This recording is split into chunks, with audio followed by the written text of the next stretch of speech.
ശ്രദ്ധയോടെ കേട്ട് പല കൽപ്പനകളും പ്രമാണിച്ചു നടന്നാൽ നിന്റെ ദൈവമായ യഹോവ നിന്നെ ഭൂമിയിലുള്ള സർവ്വജാതികൾക്കും മീതെ ഉന്നതമാക്കും.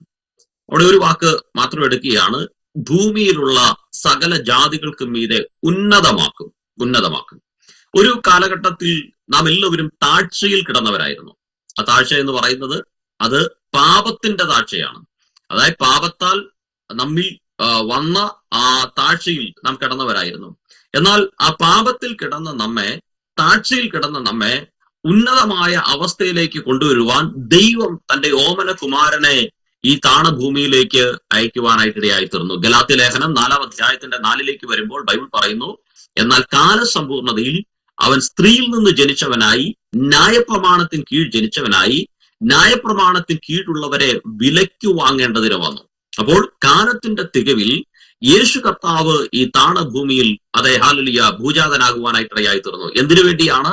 അതേ ഹാലലുയ അതേ ജീവപര്യന്തം അടിമകളായിരുന്നവരെ, താഴ്ചയിൽ കിടന്നവരെ ഹാലലുയ രക്ഷിച്ച് അവർക്ക് പുത്രത്വം നൽകുവാൻ, നമുക്ക് ഒരു അബ്ബ പിതാവ് എന്ന് വിളിക്കുവാൻ തക്കവണ്ണം ഒരു പുത്രത്വത്തിന്റെ ആത്മാവിനെ നൽകാൻ ദൈവം തന്റെ ഓമന കുമാരനെ ഈ ഭൂമിയിലേക്ക് അയക്കുവാനായിട്ടിടയായി തീർന്നു. അല്ലെങ്കിൽ അപ്പൊ ക്രൂശിൽ നമുക്ക് വേണ്ടി യേശു കർത്താവ് രക്തം ചീന്തി, തന്റെ രക്തത്താൽ നമ്മുടെ പാപങ്ങളെ കഴുകി, നമ്മുടെ മേൽ അഭിഷേക തൈലം പകർന്ന് നമ്മെ അലലിയ മകനാക്കി, മകളാക്കി യേശു കർത്താവ് നമ്മെ മാറ്റുവാനായിട്ടിടയായി തീർന്നു. അപ്പോൾ അതേ താഴ്ചയിൽ കിടന്ന നമ്മെ അതേ കാൽവരി ക്രൂശിൽ യേശു കർത്താവിന്റെ ക്രൂശു മരണം മുഖേന, ആ ക്രൂശു മരണത്തിൽ നാം വിശ്വസിക്കുക മുഖേന, ആ യേശുവിനെ രക്ഷകനും നാഥനുമായി സ്വീകരിക്കുക മുഖേന നമ്മെ ഹാലലുയ കർത്താവ് ആ താഴ്ചയിൽ നിന്ന് ഉയർത്തി ഒരു ഉന്നതമായ നിലവാരത്തിൽ കൊണ്ടിരുത്തുവാനായിട്ടിടയായി തീർന്നു. അതുകൊണ്ടാണ് ധന്യനായ പൗലോസ് ശ്ലീഹ കൊലോസ്യർക്ക് ലേഖനം എഴുതുമ്പോൾ 3-ാം അധ്യായത്തിന്റെ 1-2 വാക്യങ്ങളിൽ ഇങ്ങനെ പറയുന്നത്, ആകയാൽ നാം ക്രിസ്തുവിനോട് കൂടെ ഉയർത്തെഴുന്നേറ്റിരിക്കയാൽ. കണ്ടോ, അപ്പൊ നമ്മൾ എവിടെയായിരുന്നു? നമ്മൾ താഴ്ചയിൽ കിടന്നവരായിരുന്നു, നമ്മൾ മരണത്തിൽ കിടന്നവരായിരുന്നു. എന്നാൽ നാം ക്രിസ്തുവിനോട് കൂടെ ഉയർത്തെഴുന്നേറ്റു. അതുകൊണ്ട് ഭൂമിയിലുള്ളതല്ല ഉയരത്തിലുള്ളത് തന്നെ ചിന്തിപ്പിൻ, ഭൂമിയിലുള്ളതല്ല ഉയരത്തിലുള്ളത് തന്നെ അന്വേഷിപ്പിൻ. കണ്ടോ, അപ്പം താഴ്ചയിൽ കിടന്ന നമ്മെ ക്രിസ്തു അതേ ആ പാപത്തിൽ നിന്ന് തന്റെ രക്തത്താൽ നമ്മെ വിടുവിച്ച് നമ്മെ ആ സ്നേഹസ്വരൂപനായ പുത്രന്റെ രാജ്യത്തിലാക്കി വെച്ചത് കൊണ്ട് ബൈബിൾ നമ്മോട് പറയുകയാണ്, നമ്മുടെ ചിന്തകൾ, നമ്മുടെ അന്വേഷണങ്ങൾ ഇനി താഴെയുള്ളതല്ല ഉയരത്തിലുള്ളത് ആയിരിക്കണമെന്ന് കർത്താവ് ആഗ്രഹിക്കുകയാണ്. അപ്പോൾ ഉയർത്തെഴുന്നേൽപ്പ് എന്നത് പരിശുദ്ധാത്മാവിനാൽ നമ്മിൽ നടന്ന ഒരു കാര്യമാണ്. അത് നമ്മുടെ പ്രവൃത്തി കൊണ്ട് സാധ്യമായതല്ല, നമ്മുടെ കഴിവുകൊണ്ട് സാധ്യമായതല്ല. ഉയർത്തെഴുന്നേൽപ്പ് നമ്മിൽ സാധ്യമായത് പരിശുദ്ധാത്മാവിലാണ്. ഇനി യെശയ്യാ പ്രവാചകന്റെ പുസ്തകം 55-ാം അധ്യായത്തിന്റെ 5-ാം വാക്യത്തിന്റെ അവസാന ഭാഗത്തിലേക്ക് വരുമ്പോൾ അവിടെ ഇങ്ങനെ എഴുതിയിരിക്കുന്നു, അവൻ നിന്നെ മഹത്വപ്പെടുത്തിയിരിക്കാൻ തന്നെ നിന്റെ അടുക്കൽ ഓടി വരും എന്ന് പറഞ്ഞാൽ അതിന്റെ അർത്ഥം അതെ ഒരു കാലഘട്ടത്തിൽ താഴ്ച ഭവിച്ചവരായിരുന്നു, എന്നാൽ അതെ പിന്നത്തേതിൽ ഒരു ദൈവിക മഹത്വം നമ്മിൽ കർത്താവ് നൽകുവാനായിട്ടിടയായി തീർന്നു. പഴയ നിയമത്തിന്റെ അകത്ത് നാം നോക്കുമ്പോൾ എസ്തേർ എന്ന് പറയുന്ന ആ യുവതിയെ നമുക്ക് കാണാം, ആ സഹോദരിയെ നമുക്ക് കാണാം. അതേ ഒരു കാലഘട്ടത്തിൽ താഴ്ചയിൽ കിടന്നവളായിരുന്നു, അതേ അല്ലെങ്കിൽ ഒരു അനാഥയായിരുന്നു താൻ. എന്നാൽ അല്ലെങ്കിൽ ദൈവത്തിന്റെ മഹത്വം അവളിൽ വെളിപ്പെട്ടപ്പോൾ രാജ്യത്തിന്റെ ഉന്നതമായ ഒരു പദവിയിൽ അവളെ ദൈവം കൊണ്ടെത്തിക്കുവാനായിട്ടിടയായി തീർന്നു. അങ്ങനെയെങ്കിൽ തുടർന്നുള്ള നിമിഷങ്ങൾ നമ്മൾ ഒരുമിച്ച് ചിന്തിക്കുവാൻ പോകുന്ന വിഷയം, എങ്ങനെ ഉന്നതമായ അവസ്ഥയിൽ നമുക്ക് എത്തുവാനായിട്ട് കഴിയും? നമ്മൾ പലപ്പോഴും ഉയർച്ചകളെ ആഗ്രഹിക്കുന്നവരാണ്, നാം എല്ലാവരും അനുഗ്രഹങ്ങളെ ആഗ്രഹിക്കുന്നവരാണ്. അങ്ങനെയെങ്കിൽ അനുഗ്രഹം പ്രാപിക്കാൻ, ഉയർച്ച പ്രാപിക്കാൻ, അഭിവൃദ്ധി നമ്മുടെ ജീവിതത്തിന്റെ അകത്തുണ്ടാകാൻ എന്താണ് നാം ചെയ്യേണ്ടത്? നമ്മോടുള്ള ദൈവത്തിന്റെ വാഗ്ദത്തം എന്ന് പറയുന്നത് അതെ നിന്നെ ഹാലലിയ ഭൂമിയിലുള്ള സകല ജാതികൾക്കും മീതെ ഉന്നതമാക്കും എന്നുള്ളതാണ് ദൈവത്തിന്റെ വാഗ്ദത്തം. ഇതൊരു മനുഷ്യന്റെ വാക്കല്ല, ഇത് സാക്ഷാൽ ദൈവം തിരുവായി മൊഴിഞ്ഞ് അരുളി ചെയ്തൊരു വാക്കാണ്. നിന്നെ ഭൂമിയിലുള്ള സകല ജാതികൾക്കും മീതെ ഉന്നതമാക്കും. എന്നാൽ പലപ്പോഴും നമ്മുടെ ജീവിത നിലവാരങ്ങളെ നാം നോക്കുമ്പോൾ, ആത്മീക അവസ്ഥകളെ നാം നോക്കുമ്പോൾ, അതേ പരിശുദ്ധാത്മാവ് ദൈവവചനത്തിലൂടെ പറഞ്ഞിരിക്കുന്നതിന് വിപരീതമായി പലപ്പോഴും താഴ്ച ഭവിച്ച അതേ ഹാലലിയ പരാജയങ്ങൾ സംഭവിച്ച ഒരവസ്ഥയിലൂടെ നാം കടന്നു പോവുകയാണ്. അങ്ങനെയെങ്കിൽ ഉയർച്ച പ്രാപിക്കാൻ, ഉന്നതമായ അവസ്ഥയിലെത്താൻ നാം എന്താണ് ചെയ്യേണ്ടത്? ഞാൻ അക്കമിട്ട് അത് ദൈവവചന അടിസ്ഥാനത്തിൽ ഓരോ കാര്യങ്ങളും പറഞ്ഞ് നമുക്ക് ഒരുമിച്ച് പ്രാർത്ഥിക്കാം. ഉൽപ്പത്തി പുസ്തകം 4-ാം അധ്യായത്തിന്റെ 7-ൽ അവിടെ യഹോവയാകുന്ന ദൈവം കയീനോട് ചോദിക്കുന്ന ഒരു ചോദ്യമുണ്ട്. നീ നന്മ ചെയ്യുന്നു എങ്കിൽ പ്രസാദം ഉണ്ടാകയില്ലയോ? ഹല്ലേലൂയ. ഇവിടെ ആരോടാണ് ചോദിക്കുന്നത്? കോപത്തിലിരിക്കുന്ന ഒരു മനുഷ്യനോട്, മുഖം പാടിയിരിക്കുന്ന ഒരു മനുഷ്യനോട്, അംഗീകാരം ലഭിക്കാത്ത ഒരു മനുഷ്യനോട് കർത്താവ് ചോദിക്കുകയാണ്, നീ നന്മ ചെയ്യുന്നു എങ്കിൽ പ്രസാദം ഉണ്ടാകില്ലേ? അവിടെ പ്രസാദം എന്ന് മലയാളത്തിൽ കൊടുത്തിരിക്കുമ്പോൾ അതിന് ഈ എബ്രായ പദത്തിൽ 4 അർത്ഥങ്ങളാണ് ആ വാക്കിന് കൊടുത്തിരിക്കുന്നത്. 1 honour, 2 acceptance, 3 lifted up, 4 exhortation. ഈ 4 പദങ്ങൾ അല്ലെങ്കിൽ ഈ 4 അർത്ഥങ്ങളാണ് ഈ വാക്കിന്. ഹോണർ എന്ന് പറഞ്ഞാൽ ആദരിക്കുക, അക്സെപ്റ്റൻസ് എന്ന് പറഞ്ഞാൽ അംഗീകരിക്കുക, ലിഫ്റ്റഡ് അപ്പ് എന്ന് പറഞ്ഞാൽ ഉയർത്തുക, എക്സോർട്ടേഷൻ എന്ന് പറയുമ്പോഴും മലയാളത്തിൽ അത് തന്നെയാണ് അർത്ഥം വരുന്നത്, ഉയർച്ച എന്ന അർത്ഥമാണ് വരുന്നത്. അപ്പോൾ ഇവിടെ കയ്യിനോട് കർത്താവ് ചോദിക്കുന്ന ചോദ്യം ഇതാണ്, നീ നന്മ ചെയ്താൽ നിനക്ക് ഉയർച്ച ഉണ്ടാകയില്ലയോ? നീ നന്മ ചെയ്താൽ നിനക്ക് അംഗീകാരം ലഭിക്കുകയില്ലയോ? നീ നന്മ ചെയ്താൽ നിന്നെ ദൈവം ആദരിക്കുകയില്ലയോ? എന്നിട്ട് അടുത്ത വാക്ക് പറയുകയാണ്, നീ നന്മ ചെയ്യുന്നില്ലെങ്കിലോ പാപം നിന്റെ വാതിൽക്കൽ കിടക്കുന്നു. അപ്പോൾ ഈ മനുഷ്യനിൽ ദൈവം ആഗ്രഹിച്ച നന്മ എന്താണ്? അതൊരു ചോദ്യമാണ്. ഈ കയ്യിനിൽ ദൈവം ആഗ്രഹിച്ച നന്മ എന്താണ്? ദൈവം കയ്യിനോട് പറയുകയാണ്, നീ നന്മ ചെയ്താൽ നിനക്ക് ഉയർച്ച ഉണ്ടാകും, നീ നന്മ ചെയ്താൽ നിനക്ക് അംഗീകാരം ലഭിക്കും, നീ നന്മ ചെയ്താൽ നിനക്ക് ആദരവുണ്ടാകും, നന്മ ചെയ്താൽ നിനക്ക് മാന്യത വെളിപ്പെടും എന്ന് പറയുമ്പോൾ ദൈവം കയ്യിനിൽ ആഗ്രഹിച്ച മാന്യത എന്താണ്? ദൈവം കയ്യിനിൽ ആഗ്രഹിച്ച മാന്യത, അവൻ ദൈവത്തിന് ശ്രേഷ്ഠമായ ഒരു യാഗം കഴിക്കണമെന്നായിരുന്നു ദൈവം ആഗ്രഹിച്ചത്. അങ്ങനെയെങ്കിൽ ദൈവം നമ്മിൽ ആഗ്രഹിക്കുന്ന ഒന്നാമത്തെ ഒരു നന്മ എന്ന് പറയുന്നത് നമ്മുടെ ആരാധന ദൈവസന്നിധിയിൽ ശ്രേഷ്ഠമായി മാറുവാനായിട്ടിടയായി തീരണം. നമ്മൾ വേദപുസ്തകം പഠിക്കുമ്പോൾ നമുക്കറിയാം, ഹാബേൽ ദൈവത്തിന് കയ്യിനിലും ശ്രേഷ്ഠമായ ഒരു യാഗം കഴിക്കുവാനായിട്ടിടയായി തീർന്നു. അങ്ങനെയെങ്കിൽ ആരാധന ദൈവസന്നിധിയിൽ ശ്രേഷ്ഠമായി മാറിയാൽ ദൈവത്താലുള്ള ഉയർച്ചകൾ, മാന്യതകൾ, വിടുതലുകൾ ഇതെല്ലാം നമ്മുടെ ജീവിതത്തിന്റെ അകത്ത് സംഭവിക്കുവാനായിട്ടിടയായി തീരും. 2 ദിനവൃത്താന്തം 20-ാം അധ്യായത്തിലേക്ക് വരുമ്പോൾ അവിടെ തെക്കോവ മരുഭൂമിയിൽ 3 ശത്രുക്കളോട് യുദ്ധത്തിന്റെ അകത്ത് ഏർപ്പെട്ടിരിക്കുന്ന ഒരു യഹോശാഫാത്ത് രാജാവിനെ നമുക്ക് കാണാൻ കഴിയും. അവിടെ ആ 3 വശത്തു നിന്നും ശത്രു വന്നപ്പോൾ യഹോശാഫാത്ത് ചെയ്ത കാര്യം എന്താണ്? 3 വശത്തും ശത്രു വരുവാണ്. അമോന്യർ, മോവാബിയർ, സെയീർ പർവ്വതക്കാർ 3 വശത്തുനിന്നും ശത്രു വന്നപ്പോൾ അതിന്റെ നടുവിൽ യഹോശാഫാത്ത് പറഞ്ഞത്, യഹൂദരും സകല ഇസ്രായേലരുമായിട്ടുള്ളവരെ യഹോവയെ സ്തുതിപ്പിൻ. ദൈവത്തെ സ്തുതിപ്പാൻ ആഹ്വാനം ചെയ്യുകയാണ്, ദൈവത്തെ ആരാധിപ്പാൻ ആഹ്വാനം ചെയ്യുകയാണ്. അപ്പോൾ പ്രതികൂലത്തിന്റെ മധ്യത്തിൽ, പ്രശ്നത്തിന്റെ മധ്യത്തിൽ അവർ ദൈവത്തെ സ്തുതിക്കാൻ തുടങ്ങിയപ്പോൾ, ദൈവത്തെ ആരാധിക്കാൻ തുടങ്ങിയപ്പോൾ ദൈവം യുദ്ധത്തെ ഏറ്റെടുക്കുവാനായിട്ടിടയായി തീർന്നു. യഹോവ യുദ്ധത്തെ ഏറ്റെടുക്കുവാനായിട്ടിടയായി തീർന്നു. അങ്ങനെയെങ്കിൽ ഇന്ന് ഈ ശബ്ദം കേൾക്കുന്ന പ്രിയമുള്ളവരെ, നമ്മൾ ഏത് സാഹചര്യത്തിന്റെ നടുവിലായിരുന്നാലും അതിന്റെ നടുവിൽ നാം ദൈവത്തെ സ്തുതിക്കുമ്പോൾ, നാം ദൈവത്തെ ആരാധിക്കുമ്പോൾ, നമ്മുടെ ആരാധന ശ്രേഷ്ഠമായി മാറുമ്പോൾ നിശ്ചയമായിട്ടും ഉയർച്ചകൾ, മാന്യതകൾ നമ്മുടെ ജീവിതത്തിന്റെ അകത്തുണ്ടാകും. നിശ്ചയമായിട്ടും വിടുതൽ നമ്മുടെ ജീവിതത്തിന്റെ അകത്തുണ്ടാകും. നമ്മളെപ്പോഴും പറയുന്ന ഒരു വാക്കുണ്ട്, കാരാഗ്രഹത്തിന്റെ അകത്തളത്തിൽ പൗലോസും ശീലാസും കിടക്കുമ്പോൾ അവർ ദൈവത്തെ ആരാധിച്ചു, അവർ ദൈവത്തെ പാടി സ്തുതിച്ചു. ഹല്ലേലൂയ. തടവുകാരെല്ലാം ശ്രദ്ധിച്ചുകൊണ്ടിരുന്നു. ബൈബിൾ പറയുന്നു, കാരാഗ്രഹത്തിന്റെ അടിസ്ഥാനങ്ങൾ ഇളകി, എല്ലാവരുടെയും ചങ്ങല അഴിഞ്ഞുപോയി, കാരാഗ്രഹത്തിന്റെ വാതിലുകൾ തുറക്കപ്പെട്ടു. അങ്ങനെയെങ്കിൽ ആരാധന നമ്മെ സ്വാതന്ത്ര്യത്തിലേക്ക് നയിക്കുന്നതാണ്, ആരാധന നമ്മെ വിടുവിക്കുന്നതാണ്. അതുകൊണ്ട് നമുക്കൊരു ഉയർച്ച ആഗ്രഹിക്കുന്നുവെങ്കിൽ, ദൈവം പറഞ്ഞിരിക്കുന്ന ഉന്നതമായ അനുഭവത്തിന്റെ അകത്തുകൂടെ കടന്നു പോകാൻ നാം ആഗ്രഹിക്കുന്നെങ്കിൽ, ഒന്ന് നമ്മുടെ ആരാധന ദൈവസന്നിധിയിൽ ശ്രേഷ്ഠമായി മാറട്ടെ. ഹല്ലേലൂയ. യേശു കർത്താവ് ശമരിയ സ്ത്രീയോട് പറയുന്ന വാക്ക് ഇങ്ങനെയാണ്, സത്യ നമസ്കാരികൾ പിതാവിനെ സത്യത്തിലും ആത്മാവിലും ആരാധിക്കുന്ന നാഴിക വന്നിരിക്കുന്നു. അങ്ങനെയെങ്കിൽ ആരാധന ശ്രേഷ്ഠമാകണമെങ്കിൽ പുതിയ നിയമ ഭക്തന്മാരുടെ ആരാധന എങ്ങനെയായിരിക്കണം? ആത്മാവിലും സത്യത്തിലും ആരാധിക്കണം. പുതിയ നിയമത്തിലേക്ക് വരുമ്പോൾ ഫിലിപ്പിയ ലേഖനത്തിൽ നമ്മെക്കുറിച്ച് കർത്താവ് പറയുന്ന വാക്ക്, നാമല്ലോ പരിച്ഛേദനക്കാർ, ആത്മാവ് കൊണ്ട് ആരാധിക്കുകയും ക്രിസ്തുവേശുവിൽ പ്രശംസിക്കുകയും ജഡത്തിൽ ആശ്രയിക്കാതിരിക്കുകയും ചെയ്യുന്ന നാം തന്നെ. കണ്ടോ? ഫിലിപ്പിയ ലേഖനത്തിലേക്ക് വരുമ്പോൾ പറയുകയാണ്, നാമല്ലോ പരിച്ഛേദനക്കാർ. ഹല്ലേലൂയ. നമ്മളെ പുതിയ നിയമത്തിൽ ആത്മാവിൽ ആരാധിക്കുന്ന നമ്മെ പരിച്ഛേദനക്കാരായിട്ടാണ് കർത്താവ് കണ്ടിരിക്കുന്നത്. ഹല്ലേലൂയ. അതുകൊണ്ട് നമ്മുടെ ആരാധന ദൈവസന്നിധിയിൽ ശ്രേഷ്ഠമായിരിക്കട്ടെ. ദാവീദിനെ കുറിച്ച് ബൈബിൾ പറയുന്നത്, ഹല്ലേലൂയ, അവൻ ദൈവത്തിന്റെ ഹിതപ്രകാരമുള്ള മനുഷ്യൻ എന്നാണ്.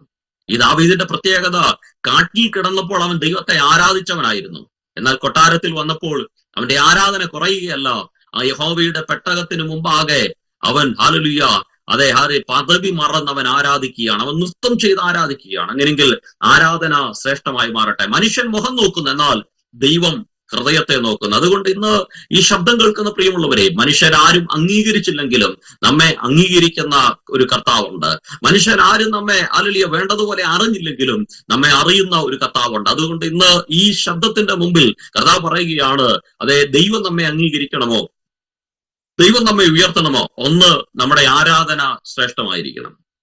രണ്ട്, സദൃശവാക്യം 20-ാം അധ്യായം അതിന്റെ 3-ാം വാക്യം. സദൃശവാക്യം the book of proverbs chapter number 20 verse number 3.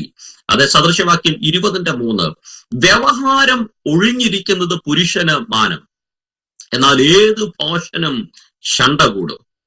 കണ്ടോ, അവിടെ അടുത്തത് വ്യവഹാരം ഒഴിഞ്ഞിരിക്കുന്നത് പുരുഷന് മാനം. മാനം എന്ന് പറയുമ്പോൾ മാന്യത അല്ലെങ്കിൽ ഉയർച്ച, അംഗീകാരം എന്നൊക്കെയാണ് അതിന്റെ അർത്ഥം. വ്യവഹാരം ഒഴിഞ്ഞിരിക്കുന്നത് പുരുഷന് മാനം എന്ന് പറയുകയാണ്, എന്നാൽ ഏത് ഭോഷനും ശണ്ട കൂടും. സദൃശവാക്യം 17-ന്റെ 14 കൂടെ ചേർത്ത് വായിക്കുന്നു, കലഹത്തിന്റെ ആരംഭം മടവെട്ടി വെള്ളം വിടുന്നത് പോലെ, ആകയാൽ കലഹമാകും മുമ്പേ തർക്കം നിർത്തിക്കളയും. അപ്പൊ രണ്ടാമത് നമ്മുടെ ജീവിതത്തിന്റെ അകത്ത് ഉയർച്ച വെളിപ്പെടണമെങ്കിൽ, രണ്ടാമത് നമ്മുടെ ജീവിതത്തിന്റെ അകത്ത് മാന്യത വെളിപ്പെടണമെങ്കിൽ നമുക്കുണ്ടാകേണ്ടത് നാം സമാധാന പ്രിയരായി മാറണം. എന്ന് പറഞ്ഞാൽ കലഹം നമ്മിൽ നിന്നാൽ ഹല്ലേലൂയ. അതുകൊണ്ടാണ് യാക്കോബിന്റെ ലേഖനത്തിന്റെ അകത്ത് ചോദിക്കുന്നത്, നിങ്ങളിൽ ശണ്ഠയും കലഹവും എവിടെ നിന്ന്? എന്നിട്ട് പറയുകയാണ്, നിങ്ങൾ ഹല്ലേലൂയ യാചിക്കായി കൊണ്ട് ലഭിക്കുന്നില്ല എന്നാ ബൈബിൾ പറയുന്നത്. അപ്പോൾ കലഹം, ശണ്ഠ നമ്മിൽ നിന്ന് കഴിഞ്ഞാൽ നമ്മുടെ ജീവിതത്തിന്റെ അകത്ത് ദൈവത്താലുള്ള ഉയർച്ച നമുക്ക് ലഭിക്കത്തില്ല. അതുകൊണ്ടാണ് വേദപുസ്തകം നാം പഠിക്കുമ്പോൾ ഉൽപ്പത്തി പുസ്തകം 13-ാം അധ്യായത്തിന്റെ അകത്ത് അബ്രഹാം എന്ന് പറയുന്ന വ്യക്തിയെ നമുക്ക് കാണാം. ഊർ എന്ന പട്ടണത്തിൽ നിന്നും ദൈവത്താൽ വിളിച്ചിറക്കപ്പെട്ട വ്യക്തിയാണ്. ആ അബ്രഹാം തന്റെ ഹല്ലേലൂയ അനന്തരവനായി ലോത്തിനോടുകൂടെ സഞ്ചരിക്കുകയാണ്. 13-ാം അധ്യായത്തിന്റെ 18-ാം വാക്യത്തിൽ അവിടെ ബൈബിൾ പറയുകയാണ്, അവിടെ അബ്രഹാമിന്റെ ദാസന്മാരും ലോത്തിന്റെ ദാസന്മാരും കൂടെ ഒരു ശണ്ഠ ഉണ്ടാകുന്ന ഒരു അനുഭവം വരികയാണ്. ഒരു കലഹം ഉണ്ടാകുന്ന ഒരു അനുഭവത്തിന്റെ അകത്തേക്ക് കാര്യങ്ങൾ എത്തിച്ചേരുകയാണ്. അതിന്റെ 13-ാം അധ്യായത്തിന്റെ 8-ാം വാക്യത്തിന്റെ അകത്താണ്, അതുകൊണ്ട് അബ്രാം ലോത്തിനോട്, എനിക്കും നിനക്കും എന്റെ ഇടയന്മാർക്കും നിന്റെ ഇടയന്മാർക്കും തമ്മിൽ പിണക്കം ഉണ്ടാകരുതേ, നാം സഹോദരന്മാരല്ലോ. ഉണ്ടോ, ഇവിടെ രണ്ടു കൂട്ടം, അബ്രാം, ലോത്ത്, ഇവര് തമ്മിൽ, ഇവരുടെ ഇടയന്മാര് തമ്മിൽ ഒരു കലഹം ഉണ്ടായപ്പോൾ അബ്രാമിന്റെ സ്വഭാവം സമാധാന പ്രിയനായിരുന്നു.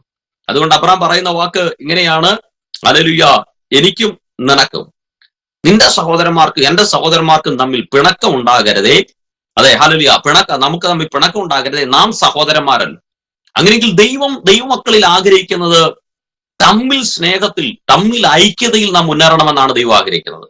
നമ്മൾ ഒരിക്കലും കലഹം, പിണക്കം ഇത് നമ്മുടെ കുടുംബങ്ങളിൽ, നമ്മുടെ സഭകളിൽ, നമ്മുടെ കൂട്ടു സഹോദരന്മാരുടെ നടുവിൽ അത് ഉണ്ടാകുവാനായിട്ട് ഇടയായി തീരരുത്. അബ്രഹാം സമാധാനത്തെ ആഗ്രഹിച്ചവനായിരുന്നു. ഇനി താഴേക്ക് നാം വായിക്കുമ്പോൾ ലോത്തിനെ എങ്ങനെയാണ് കാണുന്നത്? ഹല്ലേലൂയ, ഈ ലോത്തിനോട് പറയുകയാണ്, അബ്രഹാം പറയുന്ന ഒരു വാക്ക് 9-ാം വാക്യത്തിൽ, ദേശമെല്ലാം നിന്റെ മുമ്പാകെ ഇല്ലയോ, എന്നെ വിട്ടുപിരിഞ്ഞാലും നീ ഇടത്തോട്ടെങ്കിൽ ഞാൻ വലത്തോട്ട് പോയിക്കൊള്ളാം. ലോത്ത് നോക്കി യോർദാൻ അരികെയുള്ള പ്രദേശമൊക്കെ നീരോട്ടമുള്ളതെന്ന് കണ്ടു. ഹല്ലേലൂയ, അത് യഹോവ സോദോമിനെയും ഗോമോറയും നശിപ്പിച്ചതിന് മുമ്പേ അത് യഹോവയുടെ തോട്ടം പോലെയും സോവാർ വരെ മിസ്രയീം ദേശം പോലെയുമായിരുന്നു. ലോത്ത് യോർദാൻ അരികെയുള്ള പ്രദേശമൊക്കെയും തിരഞ്ഞെടുത്തു. ഇങ്ങനെ ലോത്ത് കിഴക്കോട്ട് യാത്രയായി. ലോത്ത് തലമുക്കി നോക്കിയപ്പോൾ നീരോട്ടമുള്ളത് കണ്ടു. ആ നീരോട്ടമുള്ളത്, ഫലപുഷ്ടിയുള്ളതെല്ലാം തെരഞ്ഞെടുത്തു പോയി. എന്നാൽ സമാധാന പ്രിയനായിരുന്ന അബ്രഹാം ലോത്ത് തെരഞ്ഞെടുത്ത പോലെ നീരോട്ടമുള്ളത് ആദ്യം കിട്ടിയില്ല. കാരണം ബെസ്റ്റ് ലോത്ത് തെരഞ്ഞെടുത്തു പോയി. പക്ഷേ ബൈബിൾ വായിക്കുമ്പോൾ നമുക്കറിയാം, നീരോട്ടമുള്ളത് തെരഞ്ഞെടുത്തു പോയ ലോത്തിന്റെ ജീവിതം പിന്നത്തേതിൽ പരാജയമായപ്പോൾ സമാധാന കാംക്ഷിയായ, സമാധാനത്തെ ആഗ്രഹിച്ച അബ്രഹാമിനെ ദൈവം മാനിക്കുവാനായിട്ടിടയായി തീർന്നു. അങ്ങനെയെങ്കിൽ ഇന്ന് ഈ ശബ്ദം കേൾക്കുന്ന പ്രിയമുള്ളവരെ, നിങ്ങൾ അന്യായമായി കഷ്ടം സഹിക്കുന്നുവെങ്കിൽ അത് പ്രസാദമെന്ന് നിങ്ങൾ കരുതുക. നിങ്ങൾ നന്മ ചെയ്തിട്ടും നിങ്ങൾ മറ്റുള്ളവരെ സ്നേഹിച്ചിട്ടും നിങ്ങൾക്ക് കുത്തുവാക്കുകളും പഴിവാക്കുകളും വേദനാജനകമായ അനുഭവങ്ങളൊക്കെയാണ് നിങ്ങൾ നേരിടുന്നെങ്കിൽ ഭാരപ്പെടണ്ട. അബ്രഹാമിനെ പോലെ ചില നഷ്ടങ്ങൾ നിങ്ങളുടെ ജീവിതത്തിൽ വന്നെങ്കിൽ ഭാരപ്പെടണ്ട. ആ നഷ്ടങ്ങളെ ലാഭമാക്കാൻ ദൈവം മതിയായവനാണ്. ഇതൊരു അന്ത്യകാലമാണ്. പിശാച് പലവിധമായ കലഹങ്ങളെയും വഴക്കുകളെയും കൊണ്ടുവരാം. അതുകൊണ്ട് ബൈബിൾ പറയുകയാണ്, കലഹത്തിൽ നാം ചെന്നുപെട്ടാൽ ബൈബിൾ പറയുന്നു, അതെ, ഏത് ഭോഷനും ശണ്ട കൂടെ എന്ന് പറഞ്ഞാൽ കലഹത്തിൽ നാം ചെന്നുപെട്ടാൽ നാം മൂഢരായി മാറുകയാണെന്ന് ബൈബിൾ പറയുന്നു. അതുകൊണ്ടാണ് പത്രോസ് താൻ ലേഖനം എഴുതുമ്പോൾ സങ്കീർത്തനത്തിൽ നിന്ന് ഒരു വാക്യം എടുത്തുദ്ധരിച്ചുകൊണ്ട് താൻ പറയുന്നുണ്ട്, ഹല്ലേലൂയ, അതെ, ജീവനെ ആഗ്രഹിക്കുകയും ശുഭകാലം കാണേണ്ടതിന് ദീർഘായുസ് ഇച്ഛിക്കുകയും ചെയ്യുന്നവൻ ആർ. എന്നിട്ട് അതിന്റെ അടുത്ത വാക്ക് ഉത്തരം പറയുകയാണ്, ജീവനെ ആഗ്രഹിക്കുകയും ശുഭകാലം കാണേണ്ടതിന് ദീർഘായുസ് ഇച്ഛിക്കുകയും ചെയ്യുന്നവനാർ? Question mark. ഇനി അടുത്തത് അതിന്റെ ഉത്തരം പറയുകയാണ്, ദോഷം ചെയ്യാതെ നിന്റെ നാവിനെയും വ്യാജം പറയാതെ നിന്റെ അധരത്തെയും കാത്തുകൊള്ളുക. ഹല്ലേലൂയ. കണ്ടോ? അപ്പം ജീവനെ ആഗ്രഹിക്കുന്നവരാണ് നാമെങ്കിൽ, ഒരു ശുഭത, ഒരു ശുഭകാലം, ഒരു അനുഗ്രഹിക്കപ്പെട്ട ഭാവി ആഗ്രഹിക്കുന്നവരാണ് നാമെങ്കിൽ, നാം ദോഷം ചെയ്യാതെ നമ്മുടെ നാവിനെ അടക്കണമെന്ന് ദൈവം ആഗ്രഹിക്കും. 1 പത്രോസിന്റെ ലേഖനം 3-ാം അധ്യായം അതിന്റെ 10-ാം വാക്യത്തിലാണ്. അതിന്റെ 11-ാം വാക്യം ഇങ്ങനെ എഴുതിയിരിക്കുന്നു, അവൻ ദോഷം വിട്ടകന്ന് ഗുണം ചെയ്യുകയും സമാധാനം അന്വേഷിച്ചു പിന്തുടരുകയും ചെയ്യട്ടെ. കണ്ടോ? അപ്പോൾ നമ്മൾ സമാധാനത്തെ പിന്തുടരുന്നവരായി മാറണമെന്ന് ദൈവം ആഗ്രഹിക്കുകയാണ്. ഇനി യേശു കർത്താവ് താൻ ഗിരിപ്രഭാഷണത്തിന്റെ അകത്ത് പറയുന്ന വാക്ക് ഇങ്ങനെയാണ്, സമാധാനം ഉണ്ടാക്കുന്നവർ ഭാഗ്യവാന്മാർ, അവർ ദൈവത്തിന്റെ പുത്രന്മാർ എന്ന് വിളിക്കപ്പെടും. അതുകൊണ്ട് നമ്മുടെ ജീവിതത്തിന്റെ അകത്ത് ഒരു മാന്യത വെളിപ്പെടണമെങ്കിൽ, നമ്മുടെ ജീവിതത്തിന്റെ അകത്ത് ഒരു ഉയർച്ച വെളിപ്പെടണമെങ്കിൽ, ഒന്ന്, നമ്മുടെ ആരാധന അത് ശ്രേഷ്ഠകരമായി മാറണം. 2, നാം സമാധാന പ്രിയരായി മാറണം. ഹല്ലേലൂയ. കലക്കങ്ങൾ, പിണക്കങ്ങൾ, ഇത് ഹല്ലേലൂയ, ദൈവിക സഹോദരന്മാർക്ക് ക്രിസ്തുവിലായിരിക്കുന്ന ഒരു ദൈവത്തിന്റെ ജീവിതത്തിൽ ദൈവം ആഗ്രഹിക്കുന്ന ഒന്നല്ല. അതുകൊണ്ട് സമാധാനത്തെ പിന്തുടരുന്ന ഒരു അനുഭവം ഉണ്ടാകട്ടെ. യേശു താൻ പറയുകയാണ്, എന്റെ സമാധാനം ഞാൻ നിങ്ങൾക്ക് തന്നേച്ചും പോകുന്നു. ലോകം തരുന്നത് പോലെ അല്ല ഞാൻ നിങ്ങൾക്ക് തരുന്നത്, നിങ്ങളുടെ ഉള്ളിൽ കലങ്ങരുത്. അങ്ങനെയെങ്കിൽ ഈ ലോകത്തിന് തരാൻ കഴിയാത്ത ഒരു സമാധാനത്തെ നൽകാൻ യേശു കർത്താവിന് കഴിയും. അതുകൊണ്ട് നാം സമാധാന പ്രിയരായി മാറുവാനായിട്ട് ഇടയായി തീരട്ടെ. 3 സദൃശവാക്യം 19-ാം അധ്യായത്തിന്റെ 11-ാം വാക്യം, വിവേക ബുദ്ധിയാൽ മനുഷ്യന് ദീർഘക്ഷമ വരുന്നു, ലംഘനം ക്ഷമിക്കുന്നത് അവന് ഭൂഷണം. കണ്ടോ? അടുത്തത് ഉയർച്ച ഉണ്ടാകാൻ ഭൂഷണം. ഞാൻ ഈ പറയുന്ന വാക്കുകൾ മാനം, ഭൂഷണം, ഇതെല്ലാം പര്യായങ്ങളാണ് കേട്ടോ. ഈ ഉയർച്ച എന്നതിന് സമമായി വരുന്ന പര്യായ പദങ്ങളാണ്. അതാണ് ഞാൻ എബ്രായ വാക്കിന്റെ 4 അർത്ഥങ്ങളെ ഞാൻ വായിച്ചത്. അംഗീകാരം, ഉയർച്ച, മാന്യത, ഇതെല്ലാം അതിന്റെ പര്യായങ്ങളാണ്. അപ്പോൾ ഇവിടെ സദൃശവാക്യം 19-ന്റെ 11-ൽ ഇങ്ങനെ എഴുതിയിരിക്കുന്നു, വിവേക ബുദ്ധിയാൽ മനുഷ്യന് ദീർഘക്ഷമ വരുന്നു, ലംഘനം ക്ഷമിക്കുന്നത് അവന് ഭൂഷണം. എന്ന് പറഞ്ഞാൽ ക്ഷമിക്കുക എന്നത് പുതിയ നിയമത്തിന്റെ അകത്തെ ഏറ്റവും വലിയൊരു ഉപദേശമാണ്. യേശു പ്രാർത്ഥിക്കാൻ പഠിപ്പിച്ചപ്പോൾ മത്തായിയുടെ സുവിശേഷം ഹല്ലേലൂയ അതിന്റെ 6-ാം അധ്യായത്തിന്റെ 12-ൽ യേശു കർത്താവ് ഇങ്ങനെയാണ് ശിഷ്യന്മാരെ പഠിപ്പിച്ചത്, ഞങ്ങളുടെ കടക്കാരോട് ഞങ്ങൾ ക്ഷമിച്ചിരിക്കുന്നത് പോലെ ഞങ്ങളുടെ കടങ്ങളെ ഞങ്ങളോടും ക്ഷമിക്കണമേ. നാം മറ്റുള്ളവരോട് ക്ഷമിക്കുന്ന ഒരു മനോഭാവം നമുക്കുണ്ടാകണം. നാം ഒരു ദൈവവേദൽ അല്ലെങ്കിൽ ദൈവസന്നിധിയിൽ ഒരുവനോട് ക്ഷമിക്കുമ്പോൾ അവൻ താഴുകയല്ല, മറിച്ച് ദൈവസന്നിധിയിൽ ദൈവം അവനെ ഉയർത്തുകയാണ്. അങ്ങനെയെങ്കിൽ ഉയർച്ച വേണമെങ്കിൽ, മാന്യത വേണമെങ്കിൽ നാം ക്ഷമിക്കണം. ക്രൂശിൽ യേശു കർത്താവ് ഹല്ലേലൂയ പ്രാർത്ഥിക്കുന്ന പ്രാർത്ഥന, പിതാവേ, ഇവർ ചെയ്യുന്നത് ഇന്നതെന്ന് ഇവരറിയാകിയാൽ ഇവരോട് ക്ഷമിക്കണമേ. കണ്ടോ? യേശു ക്രൂശിൽ കാണിച്ച മാതൃക അതാണ്. യേശുവിന്റെ ഹല്ലേലൂയ ശിഷ്യനായിരുന്ന സ്തെഫാനോസ് ഹല്ലേലൂയ മേശയിൽ ശുശ്രൂഷിപ്പാൻ തെരഞ്ഞെടുത്ത ആത്മപൂർണനായിരുന്ന ആ സ്തെഫാനോസ് കല്ലേറ് കൊണ്ട് വീഴുമ്പോൾ താൻ പ്രാർത്ഥിക്കുന്ന പ്രാർത്ഥനയും ഇത് തന്നെയാണ്, ഇവരുടെ പാപം ഇവർക്ക് നിറുത്തരുതേ, ഇവർ ചെയ്യുന്നത് ഇന്നതെന്ന് ഇവർ അറിയുന്നില്ല. അങ്ങനെയെങ്കിൽ നമ്മുടെ ജീവിതത്തിന്റെ അകത്ത് നാം ക്ഷമിക്കുന്ന, മറ്റുള്ളവരോട് ഹല്ലേലൂയ പൊറുക്കുന്ന, ക്ഷമിക്കുന്ന ഒരു മനോഭാവം നമ്മിൽ ഉണ്ടാകുവാനായിട്ട് ഇടയായി തീരട്ടെ. അപ്പോൾ ക്ഷമ എന്ന് പറയുന്നത് അത് നമ്മെ ഉയർത്തുവാനായിട്ട് തീരും. അതുകൊണ്ട് ഇന്ന് ഈ ശബ്ദം കേൾക്കുന്ന പ്രിയമുള്ളവരെ, നമ്മുടെ ജീവിതത്തിന്റെ അകത്ത് എവിടെയെങ്കിലും ക്ഷമിക്കപ്പെടാത്ത അനുഭവങ്ങൾ ഉണ്ടെങ്കിൽ, നമ്മെ വേദനിപ്പിച്ചവരുണ്ടാകാം, നമ്മെ ഹല്ലേലൂയ മുറിപ്പെടുത്തിയവരുണ്ടാകാം, പക്ഷേ നമ്മൾ പകരം ചോദിക്കാൻ പോകാതെ 1 പത്രോസിന്റെ ലേഖനം 2-ാം അധ്യായത്തിന്റെ 23-ലേക്ക് വരുമ്പോൾ അവിടെ ബൈബിൾ ഇങ്ങനെ പറയുന്നു, യേശുവിന്റെ സ്വഭാവം തന്നെ ശകാരിച്ചിട്ട് പകരം ശകാരിക്കാതെയും കഷ്ടം അനുഭവിച്ചിട്ടും ഭീഷണം പറയാതെയും ന്യായമായി വിധിക്കുന്നവങ്കൽ കാര്യം ഭരമേൽപ്പിക്കുക അത്രേ ചെയ്തത്. അപ്പോൾ യേശു കഷ്ടത വന്നു, വേദന വന്നു, താടി രോമങ്ങൾ പിടിച്ചു അതെ വലിച്ചെടുത്തു, അതെ മുഖത്ത് കാർക്കിച്ചു തുപ്പി. എന്നിട്ട് പറയുകയാണ്, അവനെ ശകാരിച്ചിട്ട് അവൻ പകരം ശകാരിച്ചില്ല, കഷ്ടം അനുഭവിച്ചിട്ട് അവൻ ഭീഷണം പറഞ്ഞില്ല, അതെ ന്യായമായി വിധിക്കുന്നവങ്കൽ കാര്യം ഭരം. അപ്പൊ നമുക്ക് വേണ്ടി ന്യായമായി കാര്യങ്ങളെ വിധിക്കുന്ന ഒരു കർത്താവുണ്ട്. ആ ദൈവത്തിന്റെ കരത്തിലേക്ക് കാര്യങ്ങൾ വിട്ടുകൊടുക്കാം. അത് നമ്മുടെ ജീവിതത്തിന്റെ അകത്ത് ഉയർച്ചയാകാം. 4 സദൃശവാക്യം 25 അധ്യായത്തിന്റെ 2-ാം വാക്യം. സദൃശവാക്യം 25 അതിന്റെ 2. കാര്യം മറച്ചു വെക്കുന്നത് ദൈവത്തിന്റെ മഹത്വം, കാര്യം ആരായുന്നതോ രാജാക്കന്മാരുടെ മഹത്വം. അപ്പോൾ നമ്മൾ മഹത്വം നമ്മിൽ വെളിപ്പെടാൻ, ഉയർച്ച നമ്മിൽ ഉണ്ടാകാൻ, മാന്യത ഉണ്ടാകാൻ, അംഗീകാരം ലഭിക്കാൻ എന്തൊക്കെയാണ് നാം ചെയ്യേണ്ടതെന്നാണ് നമ്മൾ ചിന്തിച്ചുകൊണ്ടിരിക്കുന്നത്. 1, നമ്മുടെ ആരാധന ശ്രേഷ്ഠമായി മാറണം. ഹല്ലേലൂയ. 2, നാം കലഹത്തിൽ നിന്ന് ഒഴിഞ്ഞിരിക്കണം, നാം സമാധാന പ്രിയരായി മാറണം. അതെ 3, ഹല്ലേലൂയ, നാം ദീർഘക്ഷമയുള്ളവരായി ക്ഷമിക്കുന്നവരായി നാം മാറണം. 4, നാം കാര്യം ആരായുന്നവരായി മാറണം. അവിടെ പറയുകയാണ്, കാര്യം മറച്ചു വെക്കുന്നത് ദൈവത്തിന്റെ മഹത്വം, കാര്യം ആരായുന്നതോ രാജാക്കന്മാരുടെ മഹത്വം. ആരാണ് ഈ രാജാക്കന്മാർ? ഹല്ലേലൂയ. പരിശുദ്ധാത്മാവിനെ പ്രാപിച്ചവരാണ് ഈ രാജാക്കന്മാർ. പത്രോസിന്റെ ലേഖനത്തിലേക്ക് വരുമ്പോൾ ബൈബിൾ ഇങ്ങനെയാണ് പറയുന്നത്. ഹല്ലേലൂയ. പത്രോസിന്റെ ലേഖനം, ഹല്ലേലൂയ, അവിടെ ഇങ്ങനെ എഴുതിയിരിക്കുന്നു. അതെ 2-ാം അധ്യായത്തിന്റെ 9-ാം വാക്യം, നിങ്ങളോ അന്ധകാരത്തിൽ നിന്ന് തന്റെ അത്ഭുത പ്രകാശത്തിലേക്ക് നിങ്ങളെ വിളിച്ചവന്റെ സൽഗുണങ്ങളെ ഘോഷിപ്പാൻ തക്കവണ്ണം തെരഞ്ഞെടുക്കപ്പെട്ട ഒരു ജാതിയും രാജകീയ പുരോഹിത വർഗവും വിശുദ്ധ വംശവും സ്വന്ത ജനവുമാകുന്നു. അപ്പോൾ പുതിയ നിയമ വിശ്വാസികളായി നമ്മെ കർത്താവ് എങ്ങനെയാണ് മാറ്റിയിരിക്കുന്നത്? രാജാക്കന്മാരായിട്ടാണ് മാറ്റിയിരിക്കുന്നത്. അപ്പോൾ ഇവിടെ ബൈബിൾ പറയുന്നു, കാര്യം ആരായുന്നത് രാജാക്കന്മാരുടെ മഹത്വം. അപ്പൊ നമ്മൾ കാര്യം ആരായാണ്? അപ്പോൾ കർത്താവ് നമ്മെ രാജകീയ പുരോഹിത വർഗമാക്കി. അപ്പോൾ അവിടെ പറയുകയാണ്, കാര്യം ആരായുന്നത് രാജാവിന്റെ മഹത്വം. ഒരു ദൈവവേദൽ ആരായേണ്ട കാര്യങ്ങൾ എന്തൊക്കെയാണ്? ഒരു ദൈവവേദൽ അറിയേണ്ട കാര്യങ്ങൾ എന്തൊക്കെയാണ്? അപ്പോസ്തലപ്രവൃത്തി 17-ാം അധ്യായത്തിന്റെ 10-11 വാക്യങ്ങളിലേക്ക് വരുമ്പോൾ അവിടെ ബെരോവയിലെ വിശ്വാസികളെ കാണാം. അവിടെ ബൈബിൾ പറയുന്നു, അവർ തെസ്സലോനിക്കരേക്കാൾ ഉത്തമന്മാരായിരുന്നു. അവർ തിരുവെഴുത്ത്, അവർ വചനം കേൾക്കുക മാത്രമല്ല, അത് അങ്ങനെ തന്നെയോ എന്ന് പരിശോധിക്കുക എന്നതിന്റെ മറ്റൊരു പര്യായമാണ് ആരായുക. അപ്പോൾ ഒരു ദൈവവേദൽ, അവനെ ദൈവം രാജകീയ പുരോഹിത വർഗമാക്കിയിരിക്കുമ്പോൾ അവൻ ആരായണം. എന്താണ് ആരായേണ്ടത്? തിരുവചന സത്യങ്ങളെ അവൻ ആരായണം. ബൈബിൾ എന്താണ് പറയുന്നത്?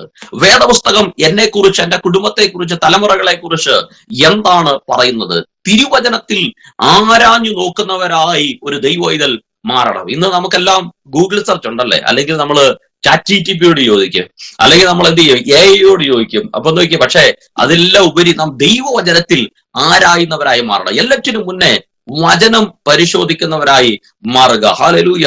അതെ യോഹന്നാന്റെ സുവിശേഷം 5-ാം അധ്യായത്തിന്റെ 39 യേശു പറയുന്ന ഒരു വാക്കുണ്ട്, നിങ്ങൾ തിരുവെഴുത്തുകളെ ശോധന ചെയ്യുന്നു, അവയിൽ നിങ്ങൾക്ക് നിത്യജീവൻ ഉണ്ട് എന്ന് നിങ്ങൾ അറിയുന്നു. അപ്പോൾ ഈ തിരുവെഴുത്തിന്റെ അകത്ത് നിത്യജീവൻ ഉണ്ട്. അതുകൊണ്ട് തിരുവെഴുത്തുകളെ രാവും പകലും പരിശോധിക്കുന്നവരായി, തിരുവെഴുത്തുകൾക്ക് ആരായുന്നവരായി മാറണം. ഒരു സന്ദേശം കേട്ടാൽ, ഒരു പ്രസംഗം കേട്ടാൽ, അതേ വചനത്തിന്റെ അകത്ത് ആരാഞ്ഞു നോക്കണം, ഇത് ദൈവവചനവുമായിട്ട് ബന്ധമുള്ളതാണോ, ഇത് ദൈവവചനത്തിന്റെ അകത്തുള്ളതാണോ, അതോ ഇത് വചന വിരുദ്ധമായ എന്തെങ്കിലും ആണോ? അല്ലെങ്കിൽ യേശു കർത്താവ് പറയുന്ന ഒരു വാക്ക് ഇങ്ങനെയാണ്, കള്ളപ്രവാചകന്മാര് നിങ്ങളുടെ ഇടയിൽ ഉണ്ടായിരുന്നല്ലോ എന്ന് പറഞ്ഞിട്ട് അടുത്ത വാക്ക് പറയുകയാണ്, എന്നാൽ അന്ത്യകാലത്ത് ദുരുപദേഷ്ടാക്കന്മാർ ഉണ്ടാകും. കണ്ടോ, കള്ളപ്രവചനം അന്നുതൊട്ടേ ഉണ്ടായിരുന്നു, അത് ഇന്നുണ്ടായ ഒരു കാര്യമല്ല. പക്ഷെ അതെ അന്ത്യകാലത്ത് ഉണ്ടാകുന്നവരാണ് ദുരുപദേഷ്ടാക്കന്മാർ എന്ന് പറഞ്ഞാൽ ഉപദേശത്തിന്റെ അകത്ത് അതെ ഹല്ലേലൂയ, അതെ ദൈവവചന പ്രകാരം അല്ലാത്തത് കയറ്റി ദുരുപദേശം ഉണ്ടാക്കുന്നവർ അന്ത്യകാലത്ത് ഉണ്ടാകുന്ന ബൈബിൾ പറയുന്നത്. അപ്പോൾ അന്ത്യകാലത്തിന്റെ ഒരു പ്രത്യേകതയാണ് ദുരുപദേശം. Hallelujah, cult teaching. അത് അന്ത്യകാലത്തിന്റെ ഒരു ഒരു പ്രത്യേകതയാണ്. അതുകൊണ്ട് നാം കേൾക്കുന്നതെല്ലാം നമ്മൾ അതുപോലെ പിടിക്കാതെ, അതുകൊണ്ടല്ലേ ബൈബിൾ പറയുന്നത് പ്രവചനം അതെ തുച്ഛീകരിക്കരുത്, സകലവും ശോധന ചെയ്ത് നല്ലത് മുറുകെ പിടിക്കണം.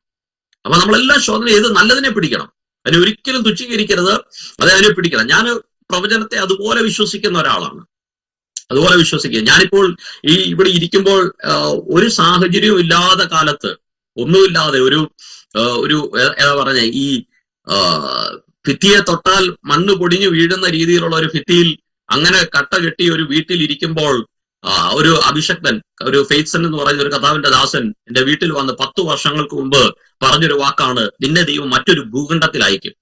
ഒരു സാഹചര്യമില്ല, വിദ്യാഭ്യാസമില്ല, യോഗ്യതകളില്ല, ഒന്നുമില്ല. അന്ന് അഭിഷക്തൻ വീട്ടിൽ വന്നിട്ട് പറഞ്ഞു, നിന്നെ ദൈവം മറ്റൊരു ഭൂഖണ്ഡത്തിൽ അയക്കും. എന്നിട്ട് അടുത്തൊരു വാക്കും കൂടെ താൻ പറഞ്ഞു, അവിടെ വെച്ച് നമ്മൾ കാണും. ആ ദൂതനെ ദൈവം നിവർത്തീകരിച്ചതിനെ ഞാൻ പറയാം. 10 വർഷം മുമ്പ് ദൂത് പറഞ്ഞു, ഞാന് ഈ 2025 ഇങ്ങോട്ട് വരുന്നത്. 2025 നവംബർ 20 ഞാൻ വന്നു. ആദ്യ ഞായറാഴ്ച ഞാനിവിടെ ഒരു ചർച്ചിൽ പോവാ. എന്റെ കുടുംബം കൂടുന്ന ആ ചർച്ചിൽ ഞാൻ അറ്റൻഡ് ചെയ്യാൻ പോവുക. ആ ചർച്ചിൽ അന്നൊരു ഗസ്റ്റ് ഉണ്ടായിരുന്നു, ഇന്ത്യയിൽ നിന്ന്, കേരളത്തിൽ നിന്ന് അന്നൊരു ഗസ്റ്റ് ഉണ്ടായിരുന്നു. ആ ഗസ്റ്റ് മറ്റാരുമല്ല, എന്നോട് ദൂത് പറഞ്ഞ കർത്താവിന്റെ ദാസൻ ഫെയ്സൺ പാസ്റ്റർ. കണ്ടോ, 10 വർഷം മുമ്പ് പറഞ്ഞ ദൂത് ഞാൻ അറിയുന്നില്ല. ഈ പാസ്റ്റർ ഇവിടെ ഉണ്ടെന്നുള്ള കാര്യം, ഞാനിവിടെ വരും എന്നുള്ള കാര്യം പാസ്റ്റർ അറിയുന്നില്ല. ആ കറക്റ്റ് ആദ്യ ഞായറാഴ്ച പാസ്റ്റർ സ്റ്റേജിൽ കയറി പ്രസംഗിക്കാൻ വേണ്ടി നോക്കുമ്പോണ്ട് ആ വേദി ഞാനിരിക്കുന്നു. അന്നേരം പാസ്റ്റർ ഈ ദൂത് ഓർത്തെടുത്തിട്ട് കർത്താവിന്റെ ദാസൻ പറഞ്ഞു, മോനെ 10 വർഷം മുമ്പ് നിന്നോട് പറഞ്ഞ ഒരു ദൂത. അപ്പൊ ഞാൻ പറഞ്ഞു, പ്രവചനം നമ്മൾ വിശ്വസിച്ചാൽ അത് അതുപോലെ ദൈവം ചെയ്യും. പക്ഷെ നമ്മൾ എന്ത് ചെയ്യണം? സകലവും ശോധന ചെയ്ത് നല്ലതിനെ പിടിക്കാവുള്ളൂ, നല്ലതിനെ മുറുകെ പിടിക്കണം. ദൈവത്തിന്റെ വാഗ്ദത്തങ്ങൾ നിവർത്തിയാ. അതുകൊണ്ട് ആരായണം, അത് ആരാഞ്ഞു നോക്കുന്നത് രാജാക്കന്മാരുടെ മഹത്വമാണ്. ഇത് ദൈവമാണോ പറഞ്ഞ്, ഇത് ദൈവത്തിൽ നിന്നാണോ, അത് ആരായണം, അതിനെ പിന്തുടരണം. ഇനി ഈ സങ്കീർത്തനം 27:4 ദാവീദ് ആരായുന്ന ഒരു കാര്യമുണ്ട്. ഞാൻ ഒരു കാര്യം മാത്രം യഹോവയോട് അന്വേഷിച്ചു, അത് തന്നെ ഞാൻ ആഗ്രഹിക്കുന്നു എന്ന് മലയാളത്തിൽ പറയുമ്പോൾ ഐ വിൽ സീക്ക് എന്നാണ് ഇംഗ്ലീഷ് പറഞ്ഞിരിക്കുന്നത്. ഞാൻ അത് തന്നെ അന്വേഷിക്കുന്നു. എന്താ അന്വേഷിക്കുന്നത്? അങ്ങയുടെ മനോഹരത്വം എനിക്കൊന്ന് കാണണം. അപ്പോൾ ആ ദൈവ തേജസ്സിനെ, ദൈവ സാന്നിധ്യത്തെ ആരായുന്നവരായി നാം മാറണം. അത് നമ്മുടെ ജീവിതത്തിന്റെ അകത്ത് മഹത്വം ആകുവാനായിട്ടിടയായിത്തീരും. ഇനി നമ്മൾ 1 പത്രോസിന്റെ ലേഖനത്തിലേക്ക് വരുമ്പോൾ അവിടെ ഒരു കൂട്ടം ആരാഞ്ഞു നോക്കിയ ഒരു കാര്യമുണ്ട്. 1 പത്രോസിന്റെ ലേഖനം 1-ാം അധ്യായത്തിന്റെ അകത്താണ്. 1 പത്രോസിന്റെ ലേഖനം 1-ാം അധ്യായം അതിന്റെ 10-11 വാക്യങ്ങൾ. 1 പത്രോസിന്റെ ലേഖനം 1-ാം അധ്യായം അതിന്റെ 10-11. നിങ്ങൾക്ക് വരുവാനിരിക്കുന്ന കൃപയെക്കുറിച്ച് പ്രവചിച്ച പ്രവാചകന്മാർ ഈ രക്ഷയെ ആരാഞ്ഞ് അന്വേഷിച്ചിരുന്നു. കണ്ടോ, കാര്യം ആരായുന്നത് രാജാക്കന്മാരുടെ മഹത്വം. അപ്പോൾ ഇവിടെ ഇതാ ഒരു കൂട്ടം ഈ രക്ഷയെക്കുറിച്ച് ആരാഞ്ഞ് അന്വേഷിക്കുക. എന്നിട്ട് 11-ാം വാക്യം, അവരിലുള്ള ക്രിസ്തുവിന് ആത്മാവ് ക്രിസ്തുവിന് വരേണ്ടിയ കഷ്ടങ്ങളെയും പിൻവരുന്ന മഹിമയും മുമ്പിൽ കൂട്ടി സാക്ഷീകരിച്ചപ്പോൾ സൂചിപ്പിച്ച സമയം ഏതോ എങ്ങനെയുള്ളതോ എന്ന് പ്രവാചകന്മാർ ആരാഞ്ഞു നോക്കി. തങ്ങൾക്കായിട്ടല്ല, നിങ്ങൾക്കായിട്ടത്രേ തങ്ങൾ ആ ശുശ്രൂഷ ചെയ്യുന്നതെന്ന് അവർക്ക് വെളിപ്പെട്ടു. അപ്പോൾ ആരാഞ്ഞു നോക്കുന്നവനെ കാര്യം ദൈവം എന്ത് ചെയ്യും? വെളിപ്പെടുത്തും. അപ്പോൾ നമുക്ക് കർത്താവ് നൽകിയ രക്ഷയെക്കുറിച്ച് അവിടെ പറയുകയാണ്, ഇത് വലിയ രക്ഷയാണ്. പ്രവാചകന്മാർ ആരാഞ്ഞു നോക്കി. ഏതാ ഒരു രക്ഷയെ അവർ ആരാഞ്ഞു നോക്കി. അപ്പോൾ അവർക്ക് മനസ്സിലായി ആ രക്ഷ വെളിപ്പെടും. അത് വരുന്നത് തങ്ങൾക്ക് വേണ്ടിയല്ല, മറിച്ച് അതെ നമുക്ക് വേണ്ടിയാണ് അത് വെളിപ്പെടുന്നവർക്ക് മനസ്സിലായി. അങ്ങനെയെങ്കിൽ നമുക്ക് ദൈവം നൽകിയിരിക്കുന്ന രക്ഷ അത് വലിയ രക്ഷയാണ്. ഈ രക്ഷയെ നാം ഒരിക്കലും എന്ത് ചെയ്യരുത്? അതെ അലക്ഷ്യമാക്കി കളയരുത്. അതുകൊണ്ടാണ് ബൈബിൾ പറയുന്നത്, ഹല്ലേലൂയ, ദൂതന്മാർ മുഖാന്തരം അരുളി ചെയ്തിരിക്കുന്ന വചനം സ്ഥിരമായിരിക്കും, ഓരോരോ അനുസരണക്കേടിനും ലംഘനത്തിനും ന്യായമായ പ്രതിഫലം ഹല്ലേലൂയ അതെ ഹല്ലേലൂയ ന്യായമായ പ്രതിഫലം ലഭിക്കുകയും ചെയ്തു എങ്കിൽ കർത്താവ് താൻ പറഞ്ഞു തുടങ്ങിയതും ദൈവം അടയാളങ്ങളാലും അത്ഭുതങ്ങളാലും വിവിധ വീര്യപ്രവർത്തികളാലും തന്റെ ഇഷ്ടപ്രകാരം പരിശുദ്ധാത്മാവിനെ നൽകിക്കൊണ്ട് സാക്ഷി നിന്നതും കേട്ടവർ നമുക്ക് ഉറപ്പിച്ചു തന്നതുമായി ഇത്ര വലിയ രക്ഷ നാം ഗണ്യമാക്കാതെ പോയാൽ എങ്ങനെ തെറ്റി ഒഴിയും? അപ്പോൾ നമുക്ക് ലഭിച്ചിരിക്കുന്ന രക്ഷ അത് വലിയ രക്ഷയാണ്.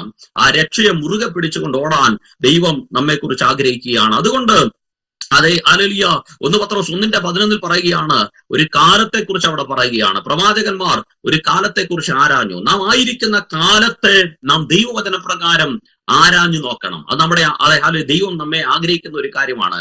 സമയത്തെ, കാലങ്ങളെ ആരാഞ്ഞു നോക്കുന്നവരായി നാം മാറണം.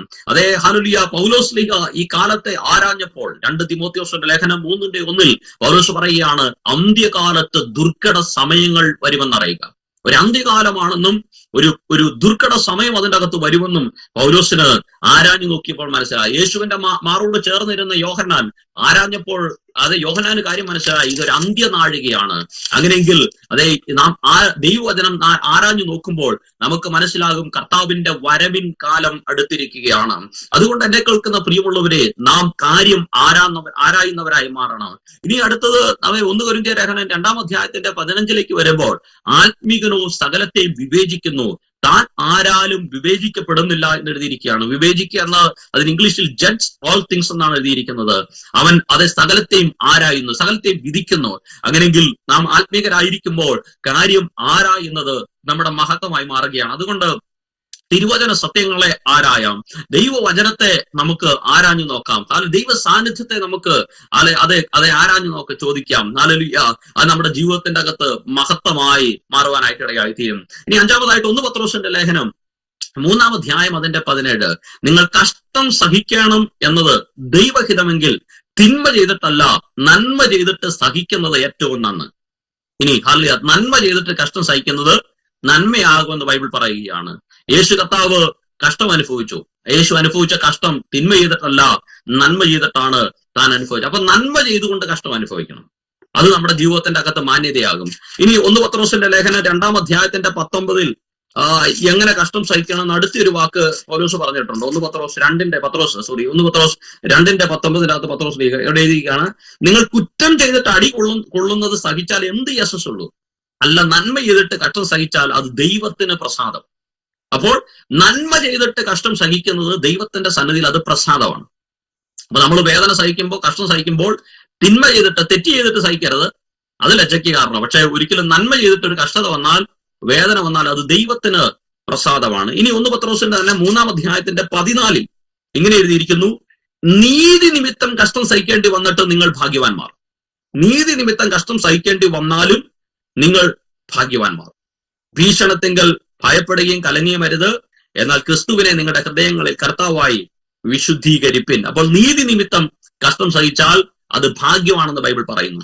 ഇനി ഫിലിപ്പിയ ലേഖനം 1-ാം അധ്യായത്തിലേക്ക് വരുമ്പോൾ അതിന്റെ 29-ാം വാക്യത്തിന്റെ അകത്ത് ബൈബിൾ ഇങ്ങനെ എഴുതിയിരിക്കുന്നു. ഫിലിപ്പിയ ലേഖനം 1-ാം അധ്യായം അതിന്റെ 29-ാമത്തെ വാക്യം ഇങ്ങനെ എഴുതിയിരിക്കുന്നത്, അത് ദൈവം തന്നെ വെച്ചതാകുന്നു, ക്രിസ്തുവിൽ വിശ്വസിപ്പാൻ മാത്രമല്ല അവന് വേണ്ടി കഷ്ടം അനുഭവിപ്പാനും കൂടെ നിങ്ങൾക്ക് വരം നൽകിയിരിക്കുന്നു. ക്രിസ്തു നിമിത്തം കഷ്ടം അനുഭവിക്കുക. അപ്പോൾ 1 അതെ നന്മ ചെയ്തിട്ടുണ്ടാകുന്ന കഷ്ടം, 2 നീതി ചെയ്തിട്ടുണ്ടാകുന്ന കഷ്ടം, 3 ക്രിസ്തു നിമിത്തം സുവിശേഷം നിമിത്തം ഉണ്ടാകുന്ന കഷ്ടം. ഇത് ഇങ്ങനെയുള്ള കഷ്ടങ്ങളിലൂടെ നാം പോയാൽ പിന്നത്തേതിലൊരു മഹത്വം വെളിപ്പെടും. 2 തിമോത്തിയോസിന്റെ ലേഖനം 2-ാം അധ്യായത്തിന്റെ 11-ാം വാക്യത്തിന്റെ അകത്ത് അങ്ങനെ കഷ്ടം സഹിച്ചാൽ നമുക്കുണ്ടാകുന്ന ഗുണത്തെക്കുറിച്ച് പറഞ്ഞിരിക്കുകയാണ്. ഹല്ലേലൂയ. 2 തിമോത്തിയോസിന്റെ ലേഖനം 2-ാം അധ്യായം അതിന്റെ 11-ാം വാക്യത്തിന്റെ അകത്താണ്, സഹിക്കുന്നുവെങ്കിൽ നാം കൂടെ വാഴുവാനായിട്ടിടയായിത്തീരും. അവിടെ എഴുതിയിരിക്കുന്നു, നാം അവനോടുകൂടെ മരിച്ചുവെങ്കിൽ കൂടെ ജീവിക്കും, സഹിക്കുന്നുവെങ്കിൽ കൂടെ വാഴും. അങ്ങനെയെങ്കിൽ ക്രിസ്തുവിന് വേണ്ടി കഷ്ടം സഹിച്ചാൽ, നീതി നിമിത്തം കഷ്ടം സഹിച്ചാൽ, അതെ നന്മ ചെയ്തിട്ട് കഷ്ടം സഹിച്ചാൽ ക്രിസ്തുവിനോട് കൂടെ നാം വാഴുവാനായിട്ടിടയായിത്തീരും. അതുകൊണ്ട് ഹല്ലേലൂയ, നമ്മുടെ ജീവിതത്തിന്റെ അകത്ത് ഉയർച്ച വെളിപ്പെടണമെങ്കിൽ ദൈവഹിത പ്രകാരമുള്ള കഷ്ടങ്ങളെ നാം സഹിക്കുമ്പോൾ അത് ഉയർച്ചയായിട്ട് മാറും. 6-ാമതായിട്ട് സദൃശവാക്യം 15-ാം അധ്യായം അതിന്റെ 33-ാം വാക്യം, യഹോവ ഭക്തി ജ്ഞാനോപദേശമാകുന്നു, മാനത്തിന് വിനയം മുന്നോടിയാകുന്നു. അതേ സദൃശവാക്യം തന്നെ 18-ാം അധ്യായം അതിന്റെ 22-ാം വാക്യം, നാശത്തിനു മുമ്പേ മനുഷ്യന്റെ ഹൃദയം നിഗളിക്കുന്നു, മാനത്തിനു മുമ്പേ താഴ്മ. അങ്ങനെയെങ്കിൽ ഒരു ഉയർച്ച നിങ്ങൾ ആഗ്രഹിക്കുന്നുവോ, ഒരു മാന്യത ആഗ്രഹിക്കുന്നുവോ, ദൈവം പറയുകയാണ് ഒരു വിനയം, ഒരു താഴ്മ നമ്മുടെ ജീവിതത്തിലാകും. താഴ്മയുള്ളവനെ കർത്താവ് ഉയർത്തുവാനായിട്ടിടയായിത്തീരും. ബൈബിൾ പറയുന്നു, അതുകൊണ്ട് ദൈവം നിഗളികളോട് എതിർത്ത് നിൽക്കുന്നു, താഴ്മയുള്ളവർക്കോ അവൻ കൃപ നൽകുന്നു. അതുകൊണ്ട് നമ്മുടെ ജീവിതത്തിന്റെ അകത്ത് ഒരു ഉയർച്ചയാണ് നാം ആഗ്രഹിക്കുന്നെങ്കിൽ നാം ഹല്ലേലൂയ താഴ്മ നമ്മിൽ ഉണ്ടാകുവാനായിട്ടിടയായി തരണം. യേശു തന്നെത്താൻ താഴ്ത്തിയാൽ ഉയർത്തപ്പെടുമെന്ന് 2 യേശു കർത്താവ് പറയുന്നുണ്ട്. 2 പറയുമ്പോൾ, 1 ലൂക്കോസിന്റെ സുവിശേഷം 14-ാം അധ്യായത്തിന്റെ 11-ാം വാക്യത്തിന്റെ അകത്താണ്. ലൂക്കോസിന്റെ സുവിശേഷത്തിലേക്ക് നാം വരുമ്പോൾ 14-ന്റെ 11 യേശു കർത്താവ് പറയുകയാണ്, തന്നെത്താൻ ഉയർത്തുന്നവനെല്ലാം താഴ്ത്തപ്പെടും, തന്നെത്താൻ താഴ്ത്തുന്നവൻ ഉയർത്തപ്പെടും. 2-ാമതായിട്ട് ഇതേ വാക്ക് തന്നെ യേശു പറയുന്നു ലൂക്കോസിന്റെ സുവിശേഷം 18-ാം അധ്യായത്തിന്റെ 14-ാം വാക്യത്തിന്റെ അകത്താണ്. ഹല്ലേലൂയ. അവൻ നീതീകരിക്കപ്പെട്ടവനായി വീട്ടിലേക്ക് പോയി, മറ്റവൻ അങ്ങനെയല്ല, തന്നെത്താൻ ഉയർത്തുന്നവനെല്ലാം താഴ്ത്തപ്പെടും, തന്നെത്താൻ താഴ്ത്തുന്നവനെല്ലാം ഉയർത്തപ്പെടും എന്ന് ഞാൻ നിങ്ങളോട് പറയുന്നു. 2 സ്ഥലത്ത് യേശു ഒരേ വാക്ക് പറഞ്ഞു. ലൂക്കോസ് 14:11 ലൂക്കോസ് 18:14 യേശു ഒരേ വാക്ക് പറഞ്ഞു, തന്നെത്താൻ താഴ്ത്തുന്നവനെല്ലാം ഉയർത്തപ്പെടും. ഇത് രണ്ട് സാഹചര്യങ്ങളാണ്. ഒന്നാമതായിട്ട് യേശു പറയുന്നത് അതൊരു പന്തിയിൽ വെച്ചാണ് പറയുന്നത്. ക്ഷണിക്കപ്പെടുന്നവരെല്ലാം മുഖ്യാസനങ്ങളെ തിരഞ്ഞെടുക്കുന്നത് കണ്ടിട്ട് ഒരു കല്യാണ സദ്യക്കകത്ത്, കല്യാണ പന്തിയിൽ വെച്ചിട്ടാണ് യേശു പറയുന്നത് തന്നെത്താൻ താഴ്ത്തുന്നവനെല്ലാം ഉയർത്തപ്പെടുമെന്നുള്ളത്. രണ്ടാമത് യേശു പറയുന്നത് അതൊരു പ്രാർത്ഥനാ സ്ഥലത്ത് വെച്ചാണ്. എന്ന് പറഞ്ഞാൽ ഒരു ചുങ്കക്കാരനും പാപിയായ ഒരു മനുഷ്യനും ഒരു പരീക്ഷനും നിന്നുകൊണ്ട് ദൈവത്തോട് പ്രാർത്ഥിക്കുന്ന പ്രാർത്ഥനാ സ്ഥലത്താണ്. എന്ന് പറഞ്ഞാൽ ഒന്ന് പന്തി, അത് വെളിയിലുള്ള സ്ഥലമാണ്. കല്യാണ സ്ഥലം, പന്തി വെളിയിലുള്ളതാണ്.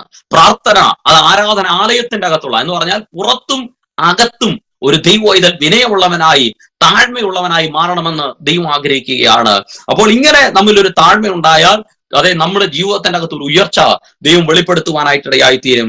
അതുകൊണ്ടാണ് ഹല്ലേലൂയ അവിടെ ഫിലിപ്പിയ ലേഖനം 2 വരുമ്പോൾ യേശുവിന്റെ സ്വഭാവത്തെ കുറിച്ച് ബൈബിൾ പറയുന്നു. ഫിലിപ്പിയ ലേഖനം 2 അവിടെ പറയുകയാണ്, അവൻ തന്നെത്താൻ താഴ്ത്തി മരണത്തോളം, 2:8 വേഷത്തിൽ മനുഷ്യനായി വിളങ്ങി തന്നെത്താൻ താഴ്ത്തി മരണത്തോളം, ക്രൂശില മരണത്തോളം തന്നെ അനുസരണമുള്ളവനായി തീർന്നു. അങ്ങനെ കർത്താവ് ക്രൂശിൽ താഴ്ത്തിയത് കൊണ്ട്, അനുസരണം കാണിച്ചത് കൊണ്ട് എന്താണ് സംഭവിച്ചത്? 9 വാക്യം, അതുകൊണ്ട് ദൈവം അവനെ ഏറ്റവും ഉയർത്തി സകല നാമത്തിനും മേലായ നാമം നൽകി. അങ്ങനെ യേശുവിന്റെ നാമത്തിങ്കൽ സ്വർലോകരുടെയും ഭൂലോകരുടെയും അധോലോകരുടെയും മുഴങ്കാലൊക്കെയും മടങ്ങിയും എല്ലാ നാവും യേശു ക്രിസ്തു കർത്താവെന്ന് പിതാവായ ദൈവത്തിന്റെ മഹത്വത്തിനായി ഏറ്റുപറയുകയും ചെയ്യേണ്ടി വരും. കണ്ടോ, യേശു കർത്താവ് തന്നെത്താൻ താഴ്ത്തി, അതുകൊണ്ട് ദൈവം അവനെ ഏറ്റവും ഉയർത്തി. അങ്ങനെയെങ്കിൽ ഇന്ന് എന്നെ കേൾക്കുന്ന പ്രിയമുള്ളവരെ, നിങ്ങളുടെ ജീവിതത്തിന്റെ അകത്ത് ഒരു താഴ്മയുടെ അനുഭവത്തിലൂടെ, ഒരു വിനയത്തിന്റെ അനുഭവത്തിലൂടെയാണ് നിങ്ങൾ പോകുന്നത്. നിങ്ങളുടെ ജീവിതത്തിന്റെ അകത്ത് ഇതുവരെ നിങ്ങൾ ചിന്തിക്കാത്ത നിലവാരത്തിൽ കർത്താവ് നിങ്ങളെ ഉയർത്തുവാനായിട്ട് ഇടയായിത്തീരും. അവസാനമായി സദൃശവാക്യം 25:7, നീ കണ്ടിരുന്ന പ്രഭുവിന്റെ മുമ്പിൽ നിനക്ക് താഴ്ച ഭവിക്കുന്നതിനേക്കാൾ ഇവിടെ കയറി വരിക എന്ന് പറയുന്നത് നല്ലത്. ഹല്ലേലൂയ. ഇവിടെ ഒരു പ്രഭുവിനെ കുറിച്ചാണ് പറയുന്നത്. നമ്മുടെ പ്രഭു എന്ന് പറയുന്നത് നമ്മുടെ യേശു കർത്താവാണ്. ഹല്ലേലൂയ. ഈ പ്രഭുവിന്റെ സന്നിധിയിൽ താഴ്ത്തപ്പെടുക എന്ന് പറഞ്ഞാൽ എന്താണ് അർത്ഥം? ഹല്ലേലൂയ. അതേ ബൈബിൾ പറയുകയാണ്, ഹല്ലേലൂയ, യേശു കർത്താവ് തന്റെ ശിഷ്യന്മാരെ ഒലിവുമലയോളം കൊണ്ടുപോയി. അവൻ ഒലിവുമലയിൽ നിന്ന് സ്വർഗാരോഹണം ചെയ്ത് പോകുമ്പോൾ അവര് ഹല്ലേലൂയ നിറമിടികളോടെ യേശുവിനെ നോക്കി നിൽക്കുകയാണ്. അപ്പോൾ 2 വെള്ളവസ്ത്രം ധരിച്ച ദൂതന്മാർ പ്രത്യക്ഷമായി പറയുന്ന ഒരു വാക്കുണ്ട്, ഗലീല പുരുഷന്മാരെ, നിങ്ങൾ ആകാശത്തിലേക്ക് നോക്കി നിൽക്കുന്നത് എന്ത്? നിങ്ങളെ വിട്ട് സ്വർഗാരോഹണം ചെയ്ത യേശു അവൻ പോയതുപോലെ മടങ്ങി വരും, അവൻ വീണ്ടും വരും. അപ്പോൾ യേശു കർത്താവ് ഹല്ലേലൂയ നമ്മെ ചേർക്കുവാൻ, ഹല്ലേലൂയ, അവൻ വീണ്ടും വരുവാനായിട്ടിടയായി തീരും.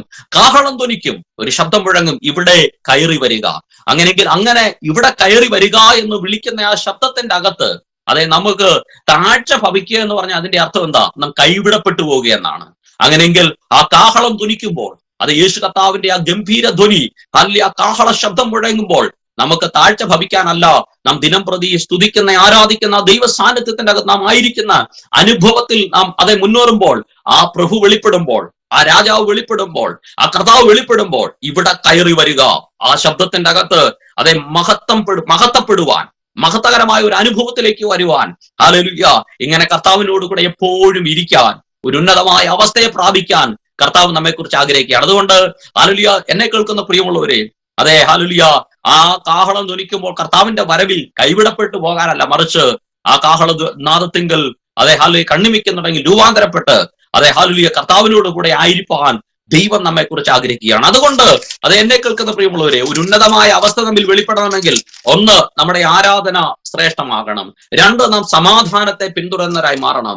3, നമ്മുടെ ജീവിതത്തിന്റെ അകത്ത് ദീർഘക്ഷമ നമുക്കുണ്ടാകണം. 4, ഹല്ലേലൂയ, നാം കാര്യങ്ങളെ ആരായുന്നവരായി മാറണം. എന്തൊക്കെയാണ് ആരായേണ്ടത് ഞാൻ പറഞ്ഞു. ദൈവവചനത്തെ, ദൈവ സാന്നിധ്യത്തെ, ഹല്ലേലൂയ, കാലഘട്ടത്തെ, ഇതൊക്കെ നാം ആരായണം. 5, ഹല്ലേലൂയ, നമ്മുടെ ജീവിതത്തിന്റെ അകത്ത് ഉയർച്ച വരണമോ, നമ്മൾ കഷ്ടം സഹിക്കുന്നവരാകണം. എങ്ങനെയാണ് കഷ്ടം സഹിക്കേണ്ടത്? നന്മ ചെയ്തിട്ട് കഷ്ടം സഹിക്കണം, നീതി നിമിത്തം കഷ്ടം സഹിക്കണം, ക്രിസ്തു നിമിത്തം കഷ്ടം സഹിക്കണം. ഇങ്ങനെ സഹിച്ചാൽ നാം അവനോട് കൂടെ വാഴും. ഹല്ലേലൂയ. 6, ഹല്ലേലൂയ, മാനത്തിന് വിനയം മുന്നോടിയാകും. നമുക്കൊരു ഉയർച്ച ഉണ്ടാകണമോ, നമ്മുടെ ജീവിതത്തിന്റെ അകത്ത് താഴ്ത്തുന്ന അനുഭവം. എവിടെയൊക്കെയാണ് താഴ്മ വെളിപ്പെടേണ്ടത്? പുറത്തും അകത്തും താഴ്മ വെളിപ്പെടണം. അവസാനമായിട്ട് നമുക്ക് ഉയർച്ച വെളിപ്പെടണമെങ്കിൽ, ഇവിടെ കയറി വരിക എന്ന കാഹളനാദത്തിങ്കൽ മഹത്വം വെളിപ്പെടണമെങ്കിൽ നാം തന്നെത്താൻ സൂക്ഷിച്ച് ദൈവജനപ്രകാരം നമ്മെ വിശുദ്ധീകരിച്ച് ദൈവകൽപ്പനയിൽ മുന്നേറുന്നവരായി മാറണം. അങ്ങനെ വരുമ്പോൾ നമ്മുടെ ജീവിതത്തിന്റെ അകത്ത് അത് ഉയർച്ചയായി മാന്യതയായി വെളിപ്പെടുവാനായിട്ട് ഇടയായി തീരും. ഒരു നിമിഷം നമ്മെ തന്നെ ദൈവകരങ്ങളിലേക്ക് നമുക്ക് ഏൽപ്പിച്ചു കൊടുക്കാം. ദൈവം നമ്മെ കുറിച്ച് ആഗ്രഹിക്കും